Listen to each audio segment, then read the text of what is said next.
Oklahoma's Attorney General is suing a charter school board in order to protect the First Amendment. And he's a Republican. On Friday, Gentner Drummond filed a lawsuit with the Oklahoma Supreme Court against the Oklahoma statewide virtual charter school board, after 3 of the board's members this week signed a contract for the St. Isidore of Seville Catholic Virtual Charter School, which is sponsored by the Archdiocese of Oklahoma City. This is a Catholic school which would be the nation's first publicly funded religious school, and there's a reason that it would be the first, because it would be illegal, unconstitutional. Drummond had warned before the signing that the school would be in violation of the Establishment Clause of the First Amendment, and so, hey, don't approve this because this ain't going to fly. We are going to sue you if you do this, and that's exactly what happened. Here's what the lawsuit states. Make no mistake, if the Catholic Church were permitted to have a public virtual charter school, a reckoning will follow in which the state would be forced with the unprecedented quandary of processing requests to directly fund all petitioning sectarian groups. It's a fancy way of saying, if you allow one, you're going to have to allow all of them. And the reason is, if you only have one, then you would violate the Constitution, which says that the state cannot establish a religion. If you publicly fund a religious school, okay, if you do that with public money, that's going to be considered an endorsement of that religion by the government, unless, of course, you treat all of them the same and fund all religious schools of all types. Now, I'm thinking some people would be okay with this, but some people would not be too thrilled, for example, if there was a publicly funded Mohammed School of Islam or a publicly funded Satanist Academy. Hey, what charter school? Religion, freedom of religion, right? They wouldn't be too happy about that. That's what would have to happen, though, for it to be constitutionally sound. So Drummond was, of course, right to warn them, but his warning went unheeded. Back in June, when the school board voted 3-2 to approve the Catholic Archdiocese application to establish the online public charter school, which would be open to students across the state in kindergarten through grade 12. So you might think, well, okay, look, so they're backed by the church. That doesn't mean that they're going to do a religious education, right? I mean, sure, okay, Christian, kind of like Christian school, but are they actually going to teach Christianity? And is that going to be a main focus? Yes. Unambiguously, yes. In fact, in its application, the Archdiocese said its vision is that the school, quote, participates in the evangelizing mission of the church and is the privileged environment in which Christian education is carried out. There is no ambiguity here.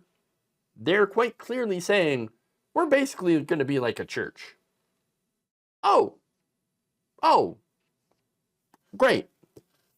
Now that's clear, but what again is clear is the First Amendment to the United States Constitution, but also the Oklahoma Constitution, which specifically prohibits the use of public money or property from being used directly or indirectly for the use or benefit of any church or system of religion. So not only, again, are they violating the First Amendment to the United States Constitution, but, of course, the Oklahoma State Constitution, they also can't argue that the people are in favor of this. There was a referendum in Oklahoma.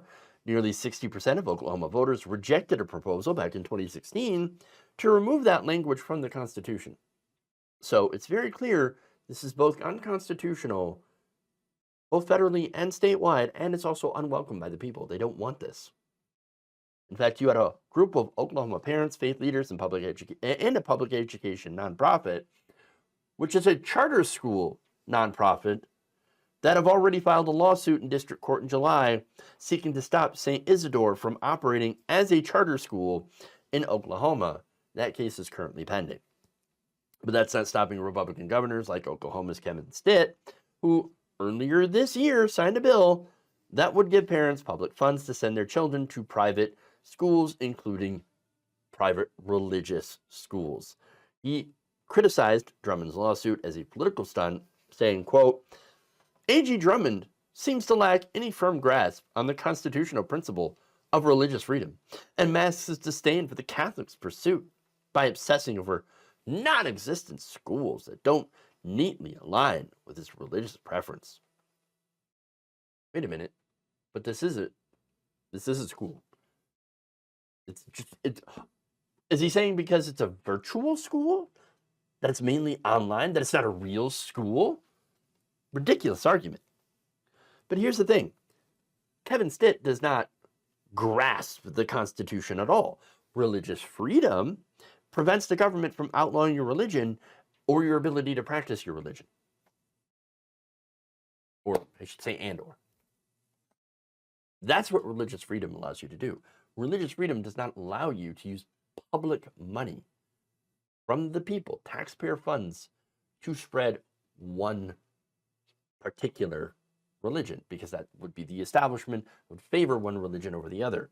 We can't do that here. Look, not allowing this school to get access to public taxpayer money does not prevent anyone in that particular religion from practicing that religion. It's a bizarre argument that they're making. That you won't give us public taxpayer money to operate. You are infringing on our religion. No, we're not. No, we're not. There's nothing preventing you from getting your own money. Seriously, get your own money and you can operate easily. But here's the thing: they already know this. They know this and they don't care. It's pretty clear what they're doing. They don't care about the law. What they want is to push their agenda. Their agenda, part of it, of course, being the destruction of public schools, the destruction of secular education overall, to bring religion back into the schools and back into the purview of the church. Education being, a way to expand people's minds. They don't like that. There are groups of people that do not want that to happen, do not want people to learn facts, and instead want religious indoctrination to replace practical education. There are issues with our educational system, for sure, in this country. This would undoubtedly take a situation that's already not great and make it that much worse. By the way, it also involves the funding. So we'll get to that part. But before I do want to actually give credit to Drummond. As much as I criticize Republicans, especially on this issue, this is one of those people that apparently does not want to see the First Amendment shredded, and I'm glad to see this, and I'm going to give him credit for this. In fact, Drummond said in a statement over this, quote, "Not only is this an irreparable violation of our individual religious liberty, but it is an unthinkable waste of our tax dollars." Yes. Well, how is it a violation of religious liberty? Well, if you're not a Catholic, if you're not a Christian at all, why should your money be directed towards an institution or religion that you don't believe in? Because that's what would happen with the establishment of this religious school. It's not just about, well, you don't have to go to that school, your kids don't have to go to the school, it's school choice. Yeah, but if it's public money, then you don't have a choice with your tax money going to fund that school that whose tenets you may fundamentally disagree with. That's how it's an attack on your religious freedom. And the other thing too is, right now, public schools are massively underfunding as it is. And yet this, school board and Kevin Stitt want to take public money from these ailing schools and send it to public religious institutions, to essentially the church. Right now, Oklahoma, according to Wallet Hub, has the second worst public school system in the country. I mean, they need funding so badly. And not just funding. They need, again, a lot of fixes to how they administrate their schools. Look, according to performance, funding, class size, instructor credentials, and quality, they're second only to New Mexico and how bad they're doing, how poorly of an education that they're getting, and you know, in that state. And I believe they're fourth highest in dropouts. Horrifying. But apparently, Kevin Stitt, he must be a product of that education system, since he seems to be failing basic reading comprehension of the state and federal constitution. You know, I don't know about you, but I think that understanding those things should be a prerequisite to being governor. But maybe I'm too harsh. I don't know. Maybe I expect too much out of politicians. Now, the AG's lawsuit also suggests the board's vote could be put at risk. Could put at risk more than $1 billion in federal education dollars that Oklahoma receives that require the state to comply with federal laws that prohibit publicly funded religious schools. Remove that money, that would make the education system in Oklahoma even worse. And as I said, it's already bad enough, which might be the point. I talked about it before.